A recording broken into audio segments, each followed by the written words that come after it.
Healthy coping skills have that long-term, long-lasting positive outcome. So in the moment, you may not necessarily feel that instant relief or instant gratification feeling. Sometimes you do, but not always.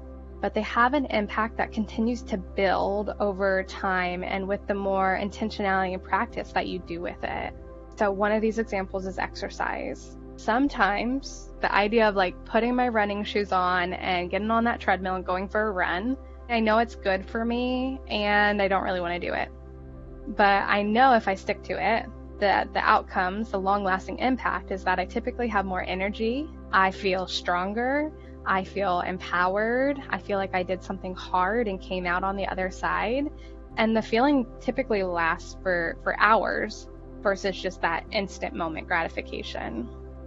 Relaxation techniques is another one. Finding time to rest in your schedule, practicing mindfulness, meditation, guided breathing. In the moment, you may not feel that instant relief or gratification, but the more that you stick with it, the more benefits you start to see, whether it's better breathing ability, better ability to balance the emotions or mindsets that you're having and struggling with, or just more peace by allowing yourself to slow down and relax. Now, I'm biased on this last one. I am a mental health therapist, but seeking professional help is a really healthy coping skill as well. This is a phrase I often tell clients in the beginning of our work is that sometimes when you start seeking professional help, whether it's a therapist, a doctor, even a mentor, that things might feel like they get worse before they get better. Asking someone for help is really vulnerable, and sitting down with them and telling them what's going on, how you're feeling, the symptoms you're experiencing, that's hard to name. That's kind of going into the overwhelm or the negative, distressful emotions. But the more that you can be honest, open up, talk with a professional, you often start to see either the ability to integrate coping skills or you feel less alone in what you're holding in your life.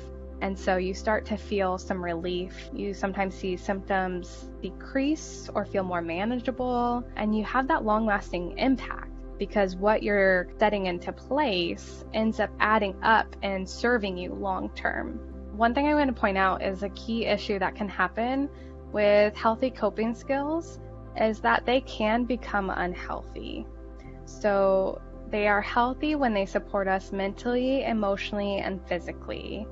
However, some coping skills that are healthy can become unhealthy when we persistently pursue them in an obsessive manner. There's a difference between being intentional using your healthy coping skills and versus obsessing over them to the point that they cause you stress, anxiety, and overwhelm when not met.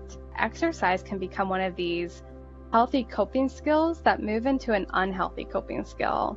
So that's something to just be really mindful of the difference when it goes from that healthy to unhealthy mindset. There's so much intentionality and reflection on our coping skills.